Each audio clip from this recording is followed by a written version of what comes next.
70 tahun transfer factors. Bagaimana transfer factor ditemukan? Pada pertengahan tahun 1940, seorang peneliti dari Universitas di New York bernama Dr. Sherwood Lawrence menemukan transfer factor saat mereka mencoba mentransfer kekebalan terhadap tuberkulosis dari seseorang yang telah sembuh kepada seseorang yang belum pernah terjangkit tuberkulosis. Dia menggunakan sel darah putih dari orang yang sudah sembuh dan dalam beberapa hari individu yang belum terjangkit menunjukkan bukti bahwa tubuhnya telah membentuk antibodi terhadap tuberkulosis. Lebih dalam lagi, dia menemukan kumpulan protein-protein kecil yang dinamakan transfer factor karena kemampuan mereka untuk mentransfer kekebalan tubuh. Berpuluh-puluh tahun kemudian, transfer factor diambil dari darah manusia dan digunakan untuk meningkatkan kekebalan manusia lain.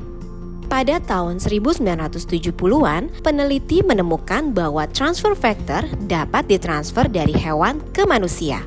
Transfer factor dari kera dan sapi bisa diekstraksi dan ditransfer ke manusia untuk meningkatkan kekebalan. Pada tahun 1980-an, ditemukan bahwa transfer factor dapat dikonsumsi dari mulut karena mereka tahan terhadap asam lambung dan enzim pencernaan.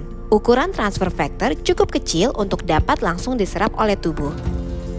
Di akhir tahun 1980-an, sekelompok peneliti menemukan transfer factor di kolostrum sapi dan molekul transfer factornya sangat mirip dengan transfer factor dalam manusia. Jadi, mereka mengekstrak, sterilkan, murnikan, dan membuat konsentrat transfer factor dari sapi untuk dikonsumsi oleh manusia. Pada tahun 2000-an, sumber lain transfer factor ditemukan, yaitu kuning telur ayam.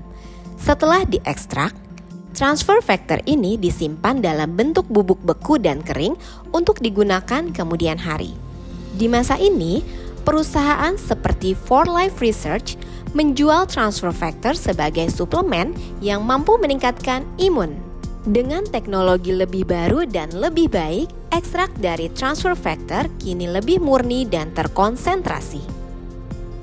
Transfer factor telah terbukti secara ilmiah untuk meningkatkan fungsi sistem imun. Sebuah studi di Rusia, transfer factor yang diekstrak dari kolostrum sapi dan kuning telur ayam meningkatkan aktivitas sel imun sampai 437%, menjadikan transfer factor sebagai salah satu dukungan imun paling berharga yang Anda bisa berikan.